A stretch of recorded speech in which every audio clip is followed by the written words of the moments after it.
यह संसार जरूरत के नियम पर चलता है। सर्दियों में जिस सूरज का इंतजार होता है, उसी सूरज का गर्मियों में तिरस्कार भी होता है। अतः आपकी कीमत तब होगी जब आपकी जरूरत होगी। जय श्री कृष्ण मित्रों, स्वागत है आपका सीक्रेट रक्षक यूट्यूब चैनल में। दोस्तों, क्या कभी आपने यह महसूस किया है कि जीवन की हर चुनौती में, हर संघर्ष में हमारे पास पहले से ही समाधान होता है? श्रीमद् भगवत गीता में श्री कृष्ण ने हमें जो उपदेश दिए हैं, वे हमारे जीवन को दिशा और मार्गदर्शन देते हैं।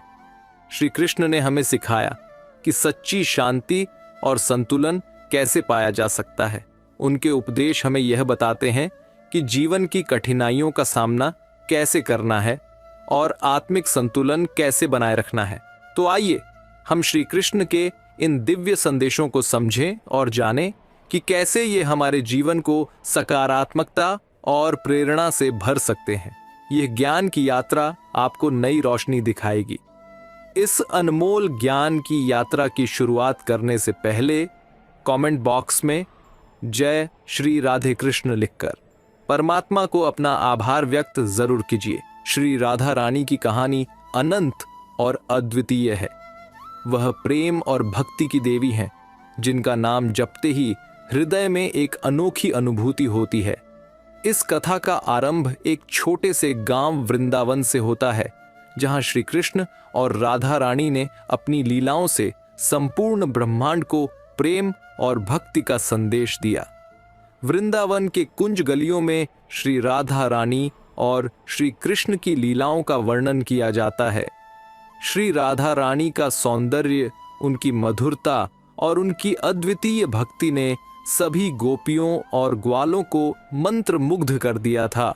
उनकी प्रेम लीला की कहानियां आज भी हर भक्त के हृदय में बसती हैं। राधा रानी की भक्ति और प्रेम के बिना श्री कृष्ण की लीला अधूरी मानी जाती है। एक दिन एक साधक, जिसका नाम गोपाल था, वृंदावन आया। वह अपनी जीवन की परेशानियों से तंग आ चुका था और शांति की खोज में था। वृंदावन की पवित्र भूमि पर कदम रखते ही उसने एक वृद्ध संत से मुलाकात की। संत ने उसे श्री राधा रानी के नाम जप की सलाह दी और बताया कि यह नाम जप उसके जीवन में सभी समस्याओं का समाधान कर देगा। गोपाल ने संत की बात मानी और राधा रानी का नाम जपना शुरू कर दिया। शुरुआत में गोपाल को नाम जप में बहुत कठिनाइयां आईं। उसका मन विचलित हो जाता और बाहरी विचार उसे परेशान करते, लेकिन उसने हार नहीं मानी और संत की दी गई विधि के अनुसार निरंतर नाम जप करता रहा। धीरे धीरे उसने अपने मन को नियंत्रण में करना सीख लिया और नाम जप के गहरे अर्थ को समझना शुरू किया। संत ने गोपाल को बताया कि राधा रानी का नाम जपते समय उसे पूरी श्रद्धा और भक्ति के साथ करना चाहिए। संत ने उसे राधे राधे मंत्र दिया और कहा कि वह इस मंत्र का उच्चारण करते हुए अपने हृदय में राधा रानी की छवि का ध्यान करे। गोपाल ने संत की इस विधि को अपनाया और नियमित रूप से नाम जपने लगा। कुछ समय बाद गोपाल ने नाम जप के लाभों को महसूस करना शुरू किया। उसकी शारीरिक और मानसिक परेशानियां धीरे धीरे दूर होने लगीं। उसने अनुभव किया कि नाम जप से उसे एक अद्भुत शांति और आनंद की प्राप्ति हो रही है। उसकी आत्मा में एक नई ऊर्जा का संचार हो गया था और उसे जीवन के प्रति एक नई दृष्टि प्राप्त हुई। गोपाल ने अपने नाम जप के अनुभव को अपने मित्रों और परिवार के साथ साझा किया। उसने बताया कि कैसे राधा रानी के नाम जप से उसकी जीवन की दिशा बदल गई। उसके मित्रों और परिवार ने भी राधा रानी का नाम जपना शुरू किया और उन्होंने भी इसके अद्भुत लाभों को अनुभव किया। गोपाल ने महसूस किया कि नाम जप और ध्यान का संयोजन उसके लिए अत्यंत प्रभावशाली है। उसने अपने नाम जप के साथ ध्यान की तकनीकों को भी शामिल किया और इससे उसे और अधिक गहन आत्मानुभूति प्राप्त हुई। उसने अपने ध्यान के माध्यम से राधा रानी की दिव्य छवि का साक्षात्कार किया और उनकी कृपा का अनुभव किया। गोपाल के नाम जप और ध्यान से प्रभावित होकर राधा रानी ने उस पर अपनी कृपा बरसाई। गोपाल के जीवन में अनेक चमत्कारिक घटनाएं घटित होने लगी। उसकी सभी समस्याएं एक एक करके सुलझती गईं और उसके जीवन में सुख, शांति और समृद्धि का आगमन हुआ। एक रात जब गोपाल ध्यान में लीन था, उसे राधा रानी के दिव्य दर्शन हुए। राधा रानी ने उसे आशीर्वाद दिया और कहा कि उसकी भक्ति और नाम जप से वे अत्यंत प्रसन्न हैं। गोपाल ने राधा रानी के चरणों में नतमस्तक होकर उनका आशीर्वाद प्राप्त किया।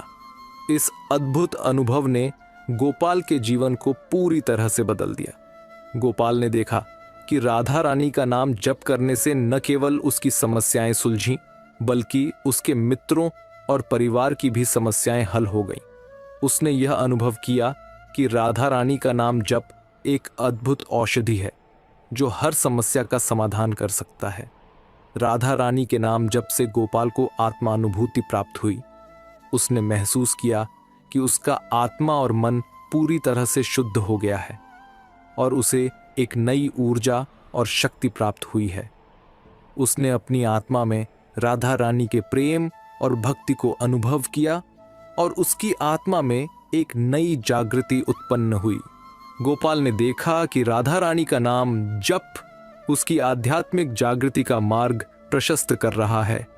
उसने अपने जीवन में आध्यात्मिक उन्नति की नई ऊंचाइयां छुईं और उसे राधा रानी की कृपा और आशीर्वाद प्राप्त हुआ। उसने यह महसूस किया कि नाम जप से उसकी आत्मा को परम शांति और आनंद की प्राप्ति हो रही है। गोपाल ने राधा रानी के नाम जप से हृदय में प्रेम और भक्ति का उदय अनुभव किया। उसने देखा कि उसका हृदय प्रेम और भक्ति से भर गया है और उसे राधा रानी के प्रति असीम प्रेम और श्रद्धा प्राप्त हो रही है। उसने अपने जीवन में प्रेम और भक्ति के महत्व को समझा और उसे अपने जीवन का आधार बनाया। गोपाल की यह यात्रा श्री राधा रानी के नाम जप से शुरू हुई और उसे अनंत शांति, आनंद और प्रेम की प्राप्ति हुई। उसने यह अनुभव किया कि श्री राधा रानी का नाम जप एक अद्भुत साधना है जो हमारे जीवन को पूरी तरह से बदल सकती है। इस कथा के माध्यम से मैं आपको भी श्री राधा रानी के नाम जप की शक्ति और महिमा को अनुभव करने के लिए आमंत्रित करता हूं। आशा है कि आप भी इस दिव्य नाम जप को अपने जीवन का हिस्सा बनाएंगे और इससे प्राप्त होने वाले अनंत लाभों को अनुभव करेंगे। दोस्तों, श्री कृष्ण कहते हैं, ईश्वर के हर फैसले पे खुश रहो, क्योंकि ईश्वर वो नहीं देता जो आपको अच्छा लगता है, बल्कि ईश्वर वो देता है जो आपके लिए अच्छा होता है। श्री कृष्ण की यह बात आज भी अत्यंत प्रासंगिक है। इसका अर्थ है हमें ईश्वर के हर फैसले को स्वीकार करना चाहिए, क्योंकि ईश्वर हमें वही प्रदान करते हैं जो हमारे लिए सबसे अच्छा होता है, भले ही वह उस समय हमें पसंद न आए। जीवन में हम सभी अपने लक्ष्यों और इच्छाओं को प्राप्त करने के लिए बहुत मेहनत करते हैं। हम अक्सर उन चीज़ों के पीछे भागते हैं जो हमें आकर्षित करती हैं या जो हमें अच्छी लगती हैं, लेकिन कई बार ऐसा होता है कि हमारी अपेक्षाएं पूरी नहीं होती और हम निराश हो जाते हैं। ऐसे समय में हमें श्री कृष्ण की इस बात को स्मरण करना चाहिए। उदाहरण के लिए, मान लीजिए कि आप एक नौकरी के लिए आवेदन करते हैं जिसे आप बहुत चाहते हैं, लेकिन आपको वह नौकरी नहीं मिलती। इस स्थिति में निराशा स्वाभाविक है, लेकिन यह मानना महत्वपूर्ण है कि शायद उस नौकरी में कुछ ऐसा था जो आपके लिए उचित नहीं था। इसके बजाय संभव है कि आपको आगे चलकर कोई बेहतर अवसर मिले जो आपके लिए अधिक लाभदायक और उपयुक्त हो। इस दृष्टिकोण को अपनाने से जीवन में आने वाले उतार चढ़ाव को समझना और उनका सामना करना आसान हो जाता है। यह हमारे मानसिक और भावनात्मक संतुलन को बनाए रखने में मदद करता है। हमें यह समझना चाहिए कि ईश्वर हमारे भविष्य को हमसे बेहतर जानते हैं और वे हमें उन परिस्थितियों में डालते हैं जो हमारे विकास और भलाई के लिए सबसे उत्तम होती हैं। इसलिए जब भी जीवन में कोई कठिनाई या असफलता आए तो हमें यह विश्वास बनाए रखना चाहिए कि यह भी ईश्वर की योजना का हिस्सा है और इसमें हमारे लिए कुछ अच्छा ही छिपा है।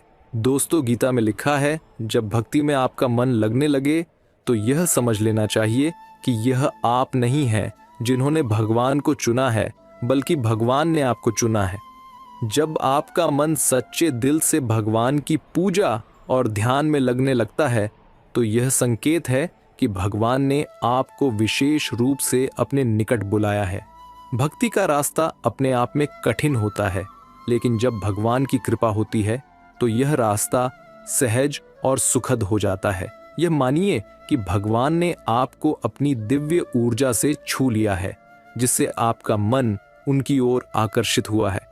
ये एक तरह का दिव्य आशीर्वाद है जो आपको भगवान के साथ जुड़ने का अवसर देता है। इसका मतलब यह भी है कि आप उनकी विशेष कृपा और संरक्षण में हैं और वे आपको सही मार्ग दिखाने और आपकी मदद करने के लिए तैयार हैं।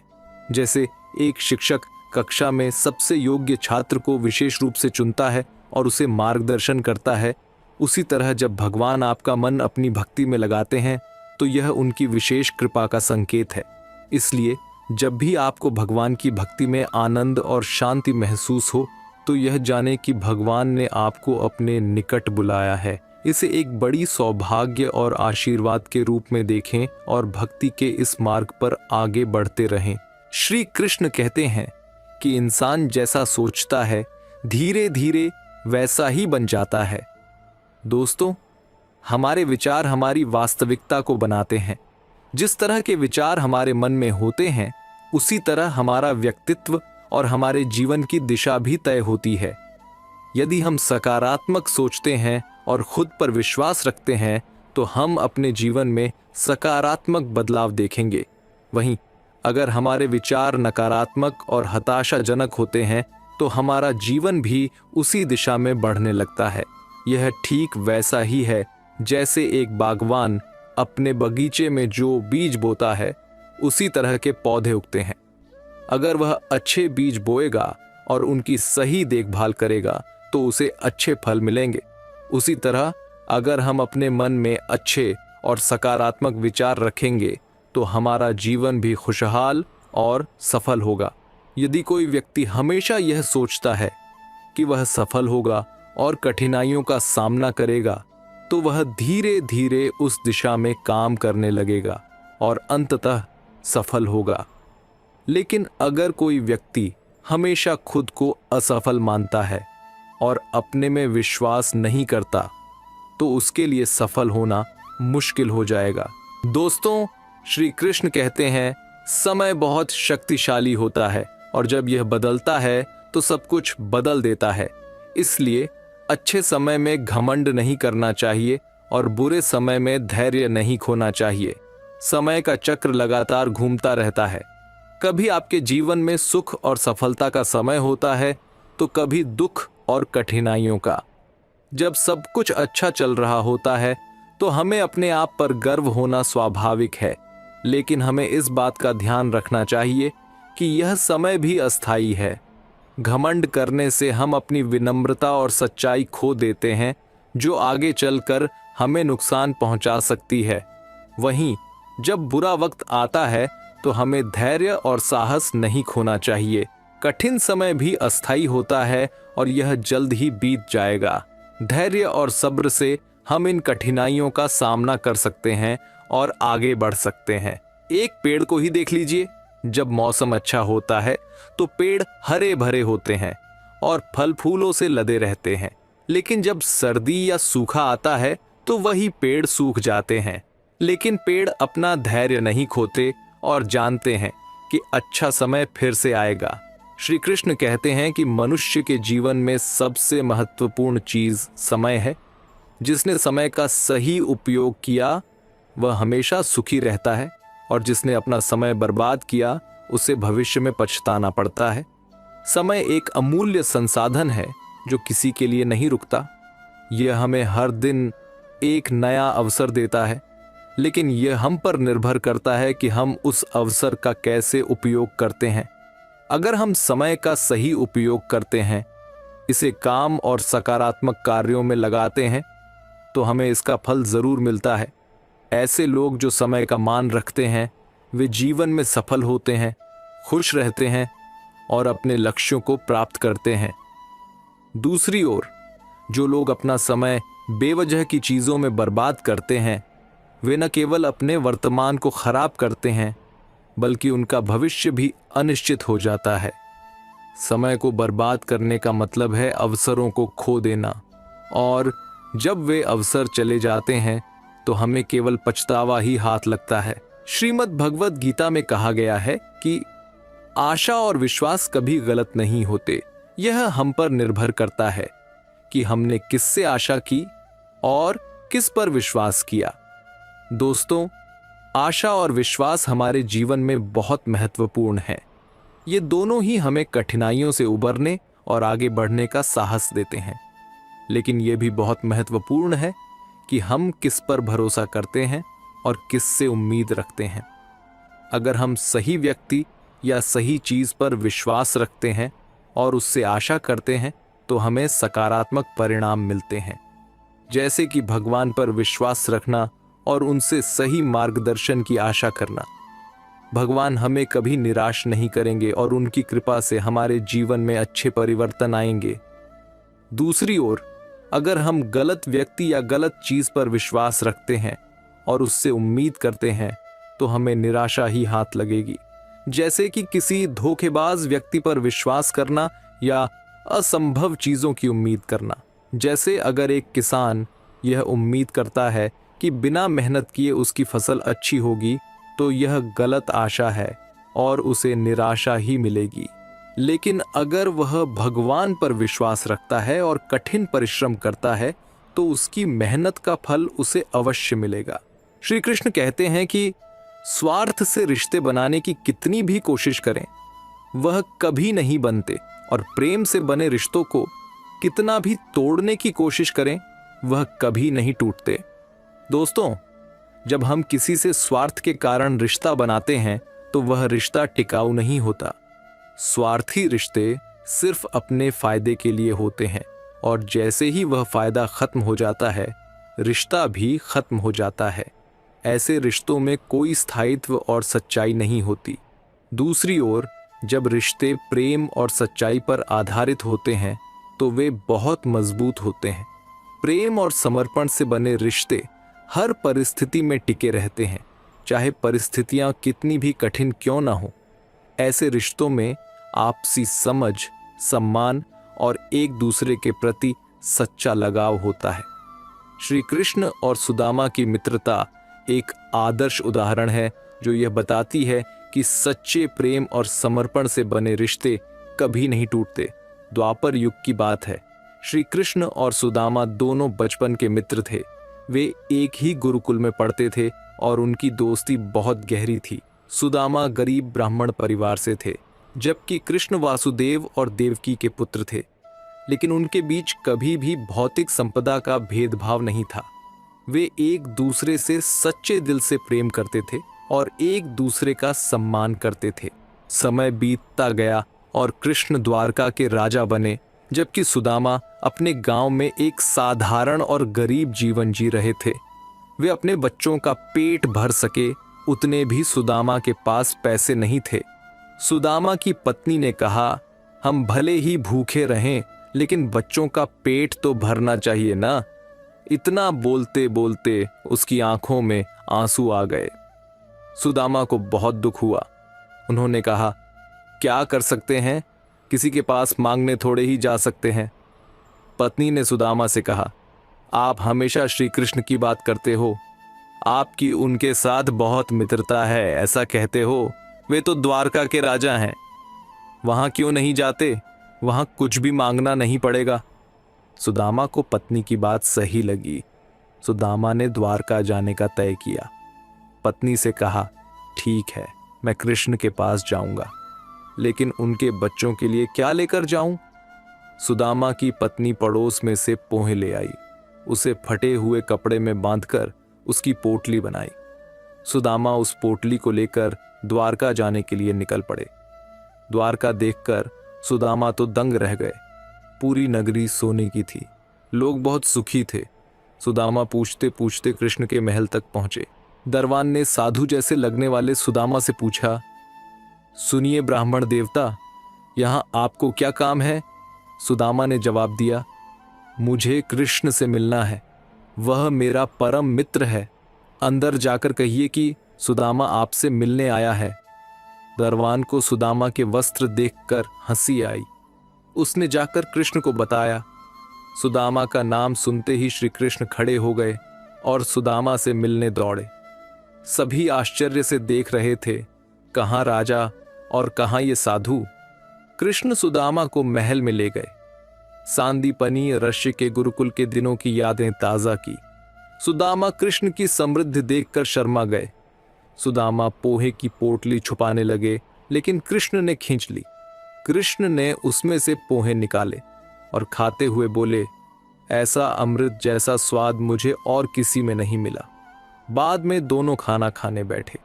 सोने की थाली में अच्छा भोजन परोसा गया। सुदामा का दिल भर आया।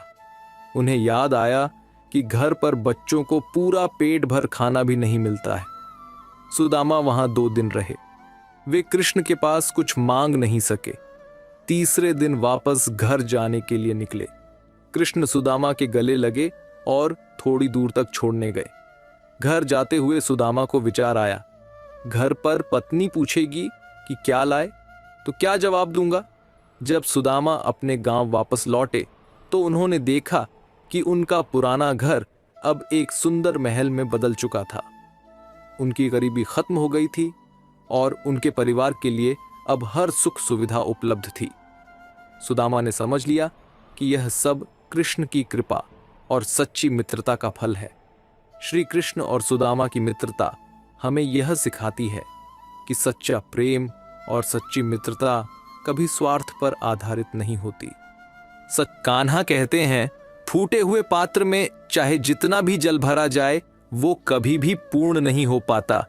ठीक उसी प्रकार चंचल मन की चाहे जितनी भी इच्छा पूर्ण कर दी जाए उसे संतुष्टि प्राप्त नहीं होती। दोस्तों, जीवन में हम सभी की कई इच्छाएं और आकांक्षाएं होती हैं, लेकिन क्या आपने कभी सोचा है कि चाहे हम कितनी भी इच्छाएं पूरी कर लें फिर भी हमें संतुष्टि क्यों नहीं मिलती? श्री कृष्ण इस प्रश्न का उत्तर सरल शब्दों में देते हैं। कृष्ण कहते हैं, फूटे हुए पात्र की तरह हमारा चंचल मन भी होता है। जैसे एक फूटे हुए पात्र में आप कितना भी जल भर लें वह कभी पूर्ण नहीं हो सकता, वैसे ही एक चंचल मन की चाहे जितनी भी इच्छाएं पूरी कर दी जाए उसे संतुष्टि नहीं मिलती। चंचल मन हमेशा कुछ न कुछ नया चाहता है। एक इच्छा पूरी होते ही दूसरी इच्छा जन्म ले लेती है। यह एक अंतहीन चक्र है जो हमें कभी भी वास्तविक संतुष्टि नहीं देता। हमारी असली समस्या हमारी मन की चंचलता है, न कि हमारी इच्छाओं की पूर्ति। कान्हा हमें सिखाते हैं कि सच्ची संतुष्टि तभी मिलती है जब हम अपने मन को शांत और स्थिर बनाना सीखते हैं। इच्छाओं की पूर्ति से हमें अस्थायी खुशी मिलती है, लेकिन मन की स्थिरता और आत्मसंतुष्टि से ही हमें दीर्घकालिक शांति और संतोष प्राप्त होता है। श्री कृष्ण कहते हैं, जिस प्रकार तुम्हें दुख प्रिय नहीं होता उसी प्रकार अन्य जीवों को भी दुख प्रिय नहीं होता है। किसी को पीड़ा पहुंचाकर यदि तुम अपने सुख की कामना करते हो तो तुम्हारी ऐसी कामना व्यर्थ है। दोस्तों, हम सभी को अपने जीवन में सुख और शांति की तलाश रहती है, लेकिन हमें यह समझना चाहिए कि हमारे सुख की कामना तब तक पूरी नहीं हो सकती जब तक हम दूसरों को दुख पहुंचाते हैं। श्री कृष्ण हमें सिखाते हैं कि जिस प्रकार हमें दुख प्रिय नहीं होता उसी प्रकार अन्य जीवों को भी दुख प्रिय नहीं होता। हर जीवित प्राणी में समान भावनाएं और इच्छाएं होती हैं। यदि हमें दुख और पीड़ा से बचने की इच्छा है तो यह समझना आवश्यक है कि अन्य प्राणी भी इसी तरह की इच्छाएं रखते हैं। किसी को दुख पहुंचाकर अपने सुख की कामना करना आत्मकेंद्रित और अनुचित है। श्री कृष्ण का यह उपदेश हमें सिखाता है कि सच्चा सुख और शांति तभी प्राप्त हो सकती है जब हम दूसरों के प्रति दयालु और संवेदनशील हों। किसी को पीड़ा पहुंचाकर हमें जो सुख प्राप्त होता है वह अस्थायी और व्यर्थ है। हमें परोपकार और समभाव का पालन करना चाहिए। दूसरों के सुख दुख को समझकर ही हम एक संतुलित और सामंजस्यपूर्ण जीवन जी सकते हैं। हमारे कार्यों का उद्देश्य दूसरों को कष्ट नहीं बल्कि खुशी प्रदान करना होना चाहिए। कान्हा कहते हैं, किसी भी मनुष्य की वर्तमान स्थिति देखकर उसके भविष्य का उपहास मत उड़ाओ, क्योंकि समय में इतनी शक्ति है कि वो एक मामूली कोयला को धीरे धीरे हीरे में बदल देता है। दोस्तों, जीवन में हमें अक्सर लोगों की वर्तमान स्थिति देखकर उनके भविष्य के बारे में अनुमान लगाने का मन करता है, लेकिन हमें यह समझना चाहिए कि किसी की वर्तमान स्थिति उसके भविष्य का निर्धारण नहीं करती। समय की शक्ति असीमित है और यह किसी भी व्यक्ति की किस्मत को बदल सकती है। कोयला और हीरे का उदाहरण लें। कोयला एक साधारण और मामूली पदार्थ है, लेकिन समय और दबाव के साथ यह कोयला एक कीमती हीरे में बदल जाता है। यह प्रक्रिया हमें यह सिखाती है कि समय के साथ परिवर्तन संभव है और हमें किसी की वर्तमान स्थिति के आधार पर उनके भविष्य का उपहास नहीं उड़ाना चाहिए। हर व्यक्ति के अंदर संभावनाओं का खजाना छुपा होता है और समय के साथ ये संभावनाएं उजागर होती हैं। यदि हम किसी व्यक्ति का उपहास उड़ाते हैं तो हम उनकी छुपी हुई क्षमताओं और संभावनाओं को नजरअंदाज कर देते हैं। श्री कृष्ण ने भी हमें यह सिखाया है कि हर व्यक्ति के अंदर दिव्यता और शक्ति होती है। हमें किसी को भी कम नहीं समझना चाहिए, क्योंकि समय के साथ सब कुछ बदल सकता है। जीवन में जब भी हम खराब दौर से गुजरते हैं, तब मन में यह विचार जरूर आता है कि परमात्मा मेरी परेशानी देखता क्यों नहीं है, मेरे दुख कम क्यों नहीं करता। पर याद रखना, जब परीक्षा चल रही होती तब शिक्षक मौन रहते हैं।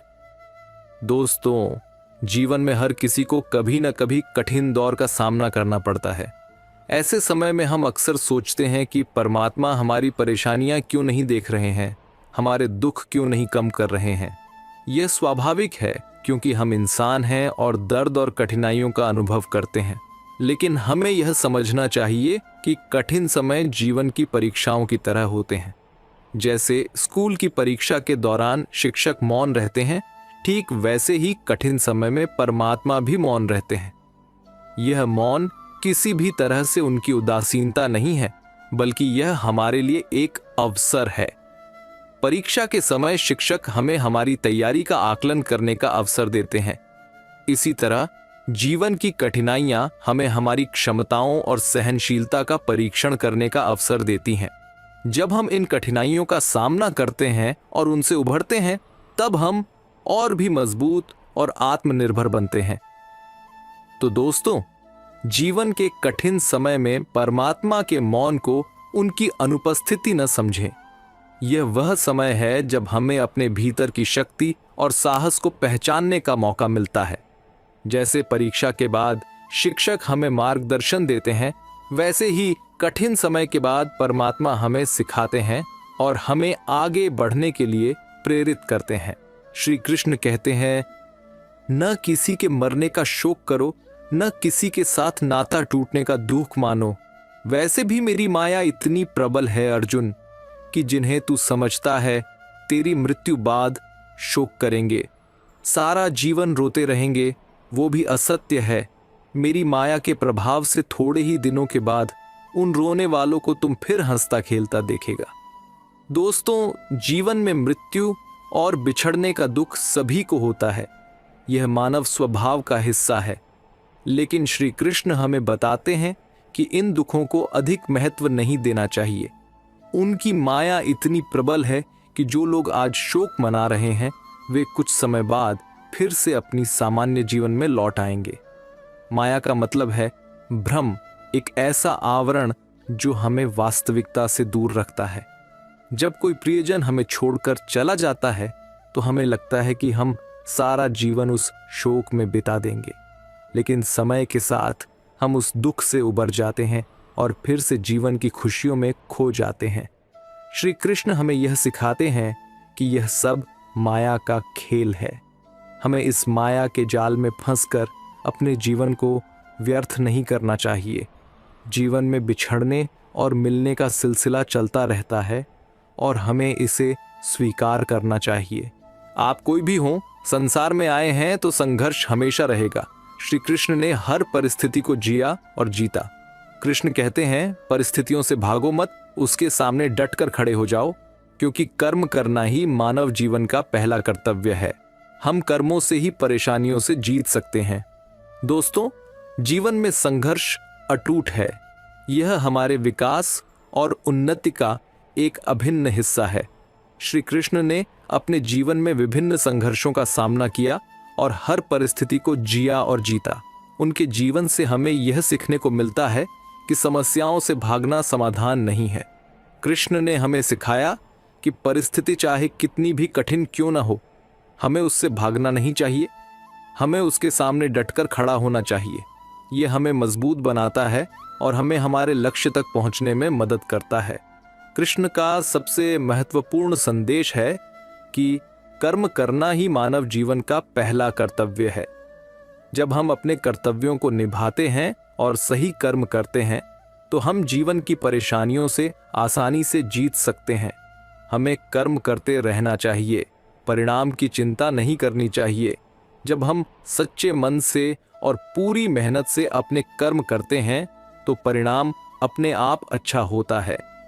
तो दोस्तों, जीवन में संघर्षों से मत घबराएं, कृष्ण के सिद्धांतों को अपनाएं और समस्याओं का सामना डटकर करें। अपने कर्मों पर ध्यान दें और यकीन मानिए, सफलता आपके कदम चूमेगी। जब बारिश होती है तो सभी जीव बारिश से बचने के लिए छुप जाते हैं, परंतु बाज एक ऐसा पक्षी है जो बारिश से बचने के लिए बादलों के ऊपर उड़ने लगता है। यही अंतर है हारने वाले और जीतने वालों में। जो व्यक्ति अपनी सोच छोटी रखता है उसके लिए समस्या बड़ी हो जाती है, और जो व्यक्ति अपनी सोच बड़ी कर लेता है उसके लिए जीवन की सारी समस्याएं छोटी हो जाती हैं। दोस्तों, बारिश को एक प्रतीक के रूप में देखें तो यह हमारी जिंदगी की समस्याओं का प्रतीक है। जब बारिश होती है तो अधिकतर जीव जंतु छुप जाते हैं जिससे वे भीगने से बच सकें, लेकिन बाज एक अद्वितीय पक्षी है जो बादलों के ऊपर उड़कर बारिश से बचता है। यही सिद्धांत हमारी जिंदगी में भी लागू होता है। जब हम समस्याओं का सामना करते हैं तो हमारी सोच ही हमें हार या जीत दिलाती है। अगर हमारी सोच छोटी है तो समस्याएं हमें बहुत बड़ी लगती हैं और हम उनसे बचने की कोशिश करते हैं। दूसरी ओर, जब हम अपनी सोच को बड़ा करते हैं तो हम समस्याओं को एक नए दृष्टिकोण से देखते हैं। हम उन्हें अवसर के रूप में देखते हैं जिससे हमें उन्नति का मौका मिलता है। बड़ी सोच रखने वाले लोग समस्याओं से भागते नहीं हैं, बल्कि उनका सामना करते हैं और उन्हें पार कर जाते हैं। एक महत्वपूर्ण बात यह है कि हमारी सोच का सीधा प्रभाव हमारे कार्यों पर पड़ता है। अगर हम सकारात्मक और बड़ी सोच रखते हैं तो हम बेहतर निर्णय लेते हैं और सफल होते हैं। किसी से ज्यादा नाराज होने से बेहतर है कि अपने जीवन में उसकी अहमियत कम कर दो। जबरदस्ती किसी की लाइफ का हिस्सा बनने से अच्छा है कि खुद को संभालो और उसकी लाइफ से दूर हो जाओ। श्री कृष्ण कहते हैं, किसी के लिए हर वक्त हाजिर रहोगे तो लोग अच्छा नहीं फालतू समझेंगे। नफरतों के शहर में चालाकियों के डेरे हैं। यहाँ वो लोग रहते हैं जो तेरे मुंह पर तेरे हैं और मेरे मुंह पर मेरे हैं। चाय में मक्खी गिरे तो चाय फेंकते हैं और शहद में मक्खी पड़े तो मक्खी फेंकते हैं। इंसान घाटा और मुनाफा देखकर सिद्धांतों का ढोंग करता है।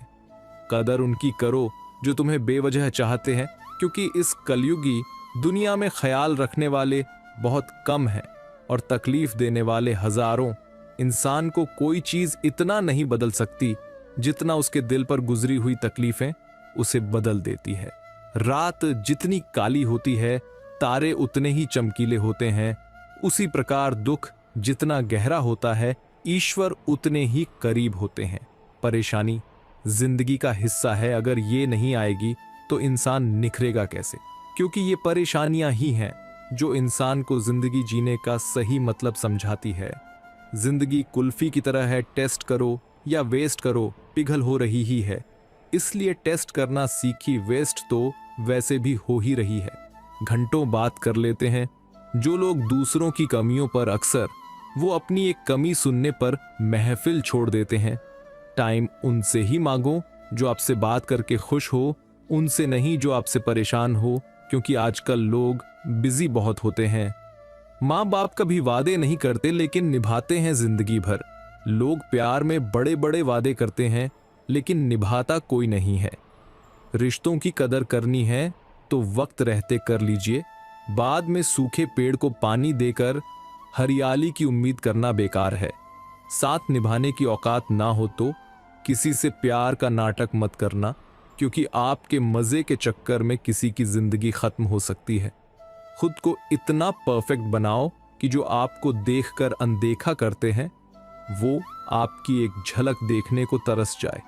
मैंने ताले से सीखा है साथ निभाने का हुनर। वो टूट गया पर चाबी नहीं बदली। वक्त जैसा भी हो, अच्छा या बुरा, बदलता जरूर है। अच्छे वक्त में कुछ ऐसा गलत मत करो कि बुरे वक्त में लोग आपका साथ छोड़ दें। जीवन से बड़ा कोई विद्यालय नहीं, कठिनाइयों से बढ़कर कोई परीक्षा नहीं, और समय से बड़ा कोई शिक्षक नहीं। अकेले चलना सीखा लो, जरूरी नहीं जो आज तुम्हारे साथ हैं वो कल भी तुम्हारे साथ हो। उस इंसान का मंजिल से भटक जाना तय है जिसकी संगत में नकारात्मक लोग रहते हैं। आज के जमाने में शुभ चिंतक ऐसे होते जा रहे हैं जो आपका शुभ होता देख चिंतित हो जाते हैं। अभी जो समय चल रहा है ये परमात्मा का मानव को संदेश है कि तुम लोग पृथ्वी पर मेहमान हो, मालिक नहीं। वह सब हो सकता है जो आप सोचते हो, बस किसी का बुरा मत कीजिए और रब पर भरोसा रखिए। जब भी तुम्हें लगे कि सब कुछ खत्म हो गया, अब कोई ऑप्शन नहीं बचा, तो याद रखना कि ये वही पल है जहां तुम्हारी जिंदगी एक नया मोड़ लेने वाली है। भगवान पर विश्वास बिल्कुल उस बच्चे की तरह करो जिसको हवा में उछालो तो वो हंसता है, डरता नहीं, क्योंकि वो जानता है कि आप उसे गिरने नहीं दोगे।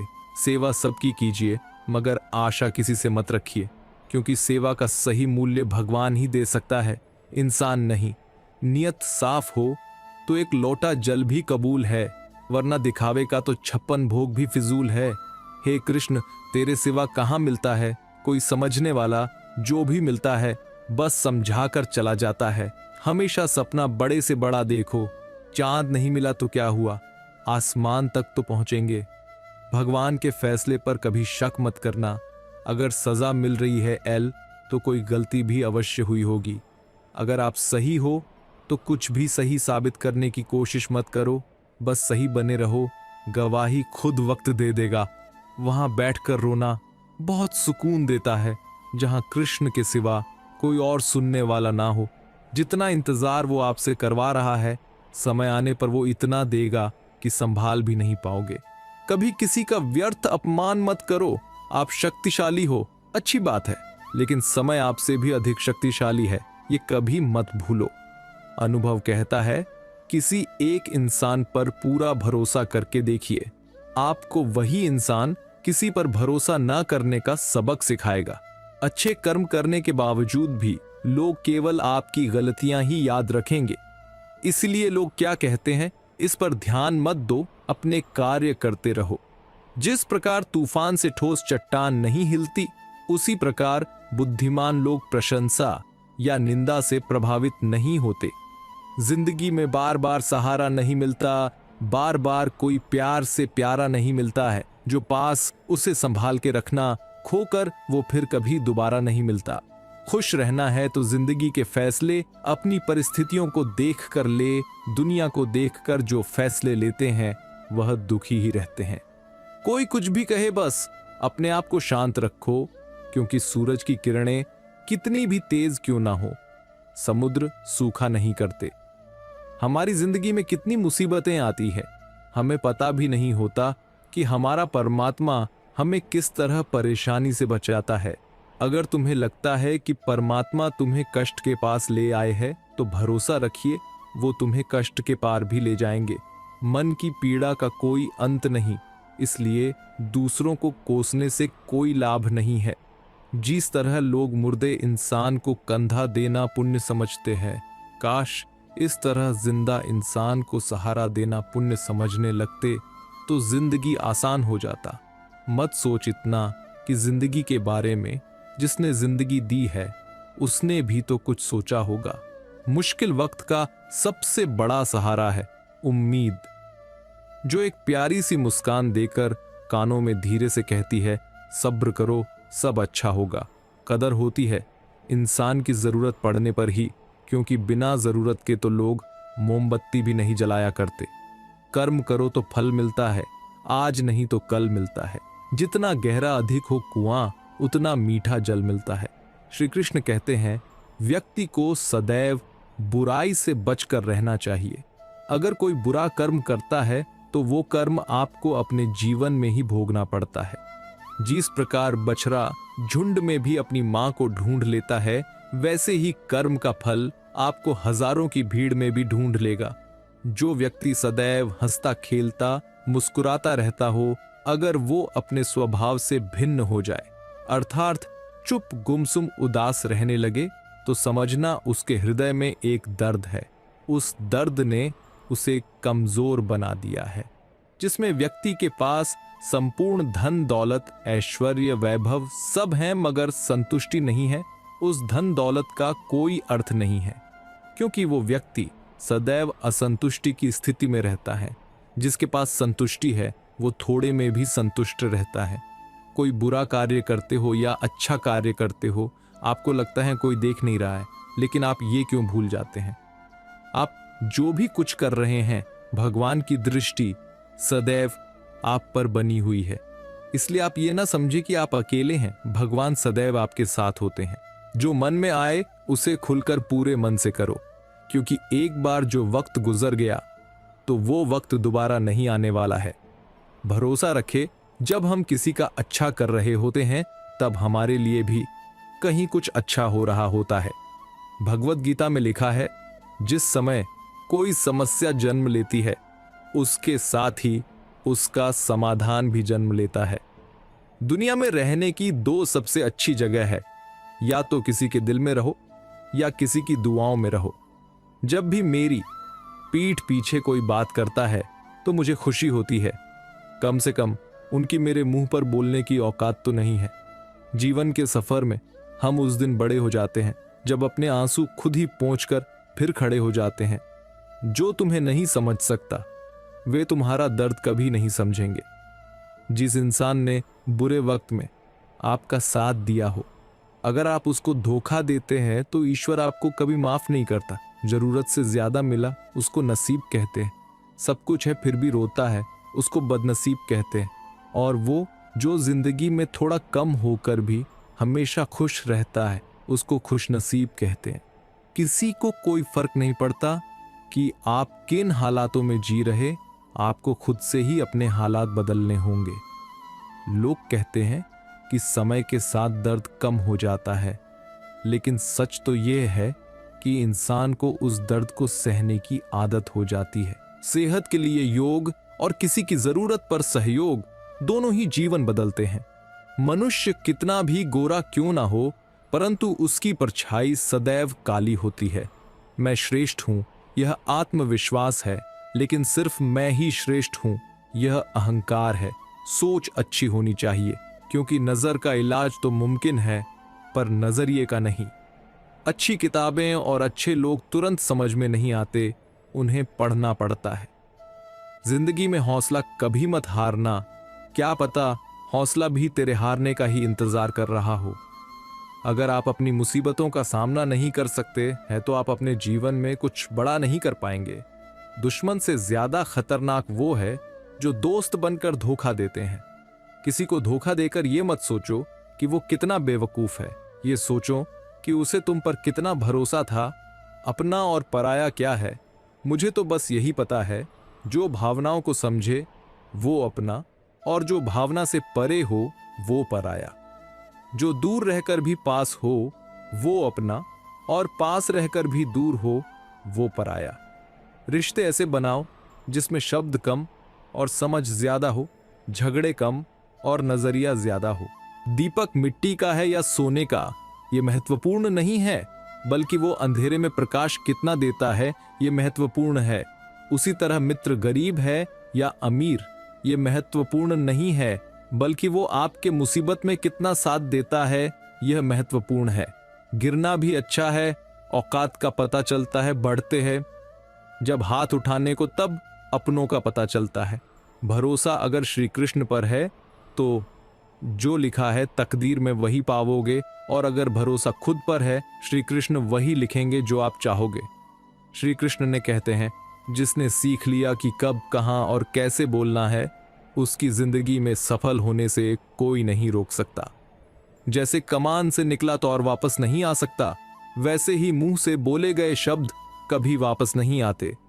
इसलिए जब भी बोलो तो सोच समझ कर बोलो। दूसरों के गुलाम बनकर खुश रहने के बजाय आजाद होकर खुद के दुखों का सामना किया जाना चाहिए। भले ही आपकी जिंदगी में कितनी भी कष्ट हो, लेकिन अगर आप आजाद हो तो आप वास्तविक मनुष्य हो। जरूरी नहीं कि अच्छी बातें करने वाला हर इंसान अच्छा हो। आजकल साजिश रचने वाले भी बहुत मीठा बोला करते हैं। जिंदगी में सही लोगों की तलाश कभी मत करो, आप ही सही बन जाओ। क्या पता आपको मिलकर किसी और की तलाश पूरी हो जाए। याद रखना, दूसरों से उम्मीद रखोगे तो हार जाओगे, और खुद से उम्मीद रखोगे तो जीत जाओगे। परेशानी जिंदगी का हिस्सा है, अगर में नहीं आएंगी तो इंसान निखरेगा कैसे? क्योंकि ये परेशानियां ही तो हैं जो इंसान को जिंदगी जीने का सही मतलब समझाती है। हीरा परखने वाले से पीड़ा परखाने वाला व्यक्ति ज्यादा महत्वपूर्ण होता है। अगर आपका प्रेम आपकी पीड़ा ही नहीं परख सकता, तो उस व्यक्ति ने कभी आपसे प्रेम किया ही नहीं था। कहीं जाओ तो उतना ही जाना जहां से तुम्हें लौटने में आसानी हो, चाहे भी किसी के करीब हो या कोई जगह। वृक्ष में प्रतिदिन पानी देना होता है, लेकिन फल मौसम अनुसार ही आते हैं। इसलिए जीवन में धैर्य रखें, क्योंकि हर काम समय पर ही होता है। अगर लोग जरूरत पड़ने पर ही आपको याद करते हैं तो उन्हें गलत या मतलबी मत समझिए, क्योंकि आप उनकी जिंदगी की वो रोशनी की किरण है जो सिर्फ उन्हें अंधेरे में ही दिखाई देती है। अपना रास्ता स्वयं बनाए, क्योंकि हम अकेले पैदा होते हैं और अकेले ही मृत्यु को प्राप्त होते हैं। इसलिए हमारे अलावा कोई और हमारी किस्मत का फैसला नहीं कर सकता। लोगों की बातों को अगर अपने ऊपर बोझ बनाकर डालोगे तो उनके नीचे दब जाओगे। बेहतर यही है कि उनकी बातों पर पांव रखकर ऊपर चढ़ने की कोशिश करो। यकीनन एक दिन ऊंचाई पर पहुंच ही जाओगे। दुख किसी व्यक्ति या वस्तु के जाने से नहीं होता, बल्कि उस सुख के छिन्न जाने से होता है जो उस व्यक्ति या वस्तु से प्राप्त हुआ था। खुशी एक तितली की तरह है, जितना उसे पकड़ने की कोशिश करोगे उतना वो तुमसे दूर होती जाएगी। लेकिन अगर शांति से बैठोगे तो वह तुम्हारे ऊपर आकर बैठ जाएगी। कटना, पिसना और अंतिम बूंद तक निचोड़े जाना। गन्ने से बेहतर कौन जानता होगा कि मीठ होने का नुकसान कितना है। खामोशियां बेवजह नहीं होती, कुछ दर्द आवाज छीन लिया करते हैं। ये वो जमाना है जहां प्यार उन्हें मिलता है जो दिखावा करते हैं। दिल से प्यार करने वालों को ठोकरें मिलती हैं। लोग कहते हैं रोने से कुछ नहीं मिलता, पर मेरा मानना है कि रोने से बहुत सुकून मिलता है। मन होना चाहिए, किसी को याद करने का वक्त तो अपने आप ही मिल जाता है। रिश्तों को सफल बनाने के लिए केवल यकीन करना सीखिए। शक तो सारी दुनिया करती है। गलतियां तो बहुत हुई जिंदगी में, लेकिन जो गलती लोगों को पहचानने में हुई उसका अफसोस सबसे ज्यादा है। रिश्ते तोड़ने तो नहीं चाहिए, लेकिन जहां कदर ना हो वहां निभाने भी नहीं चाहिए। कुछ रिश्ते किराए के मकान जैसे होते हैं, कितना भी सजा लो कभी अपने नहीं होते। जिस परिवार का मुखिया ही अन्याय पर भीष्म पितामह की तरह मौन रहे, तो उस परिवार में महाभारत का सूजन तय है। लोग कीचड़ से बचकर चलते हैं ताकि कपड़े खराब ना हो जाएं, और कीचड़ को यह घमंड होने लगता है कि लोग उससे डरते हैं। हमारे इर्द गिर्द भी कुछ लोग इसी गुरूर में रहते हैं। पुल और दीवार दोनों के निर्माण में एक जैसा रॉ मटेरियल लगता है, जबकि पुल लोगों को जोड़ने का काम करता है और दीवार अलग करने का काम करती है। इंसान को मालिक ने एक जैसे ही बनाए हैं। कौन कैसा व्यवहार करता है यह उसके संस्कारों पर निर्भर है। संबंधों को जोड़ना एक कला है। लेकिन रिश्तों को निभाना एक साधना है। जिंदगी में हम कितने सही और कितने गलत है, ये सिर्फ दो शख्स जानते हैं, एक तो ईश्वर और एक अपनी अंतरात्मा। और कितना अजीब है ना, ये दोनों ही दिखाई नहीं देते। कड़वी गोलियां चबाई नहीं जाती बल्कि निगली जाती है। ठीक उसी तरह अगर धोखा, अपमान और हार मिले तो सीधा घटक जाओ। यदि उनको याद करते रहोगे तो पूरी जिंदगी खत्म हो जाएगी। दुनिया बड़ी जालिम है, जिंदगी से फंसाती है और दिमाग से लूट लेती है। कोई फायदा नहीं किसी के पीछे पीछे जाने का। हंसते हंसते अपना जीवन बिताओ और भूल जाओ उसे जो तुम्हें भूल गया हो। श्री कृष्ण कहते हैं, वक्त बुरा जरूर चल रहा है पर लोगों की हकीकत भी दिखा रहा है। इंसान ही इंसान की दवा है। कोई दुख देता है तो कोई सुकून बन जाता है। खुद को किसी पर इतना भी निर्भर मत बनाइए कि अगर वह चले जाए तो आप बुरी तरह से टूट जाएं। हमें अपने मन को सकारात्मक विचारों से भरना चाहिए और अपने शरीर को सकारात्मक कार्यों के लिए प्रेरित करना चाहिए। सकारात्मक विचारों का ध्यान रखना हमें शांति और सुख का अनुभव कराता है और हमारे जीवन को सकारात्मकता से भर देता है। हमें हमेशा याद रखना चाहिए कि हमारे मन की सकारात्मकता हमारे जीवन की गुणवत्ता को सुधार सकती है। परिवर्तन के लिए तैयार रहिए क्योंकि परिवर्तन ही जीवन का नियम है और आपके संपूर्ण विकास का मूल मंत्र है। नई दिशाओं में आगे बढ़े और खुद को नवीनतम और उत्कृष्ट रूप में परिभाषित करें। सचेत रहें और निरंतर आगे बढ़ते चले क्योंकि आप अपने जीवन को महत्वपूर्ण और सफलता की ओर ले जा रहे हैं। आपने अपनी छोटी छोटी सफलताओं को प्रशंसा और सम्मान के साथ स्वीकार किया है जो आपकी उन्नति के मार्ग का रास्ता है। आप दृढ़ संकल्प के साथ अपने लक्ष्य की ओर अग्रसर हो रहे हैं और निरंतर प्रगति कर रहे हैं। आपके संघर्ष और मेहनत का फल जल्द ही दिखने वाला है और आप सफलता के नए ऊंचाइयों तक पहुंचने के लिए तत्पर हैं। जीवन में कई बार ऐसी परिस्थितियां आती हैं जब हमें लगता है कि सब कुछ अस्पष्ट हो गया है, लेकिन यदि हम इस समय में धैर्य रखते हैं और आशा को नहीं खोते हैं तो हम जल्द ही स्पष्टता को देखने लगते हैं। यदि आपको अपने काम में कुछ गलतियां महसूस होती हैं तो आपको उन्हें सुधारने की कोशिश करनी चाहिए। सफलता के लिए आवश्यक नहीं होता कि आप हमेशा सही हों, बल्कि आपके द्वारा किए गए गलतियों से सीखना भी जरूरी होता है। सर्वश्रेष्ठ जीवन पाने के लिए आपको पहले खुद का सम्मान करना होगा। खुद का सम्मान करने का मतलब विरोध करना नहीं है, बल्कि परिवर्तन पैदा करने वाली अपनी भीतर की शक्ति को अपनाने के बारे में है। हाँ, जीवन मुश्किल हो सकता है, लेकिन आप असफलता पर कैसे प्रतिक्रिया करेंगे, उस पर आगे का जीवन निर्भर होता है। किसी के बारे में गलत अनुमान मत लगाया करो, क्योंकि आप नहीं जानते उसकी जिंदगी में कितनी उलझने हैं। गीता में लिखा है, बुद्धिमान व्यक्ति वही है जो अपनी कमियों को किसी के सामने उजागर न करे। घर की गुप्त बातें, धन का विनाश, दुष्टों द्वारा धोखा, अपमान, मन का चिंता, इन बातों को अपने तक ही सीमित रखना चाहिए। अंतरात्मा को कुछ गलत लगे तो उस पर विचार अवश्य करना, क्योंकि यह अंतरात्मा ही है जो तुम्हारी वास्तविकता भली भांति जानती है। इंसान मरते समय जिसका स्मरण करता है वह मरने के बाद उसी को प्राप्त करता है। इसीलिए इंसान को हमेशा ईश्वर का स्मरण करते रहना चाहिए। जीवन में जब भी हम खराब दौर से गुजरते हैं तब मन में यह विचार जरूर आता है कि परमात्मा मेरी परेशानी देखता क्यों नहीं है, मेरे दुख कम क्यों नहीं करता। पर याद रखना, जब परीक्षा चल रही होती तब शिक्षक मौन रहते हैं।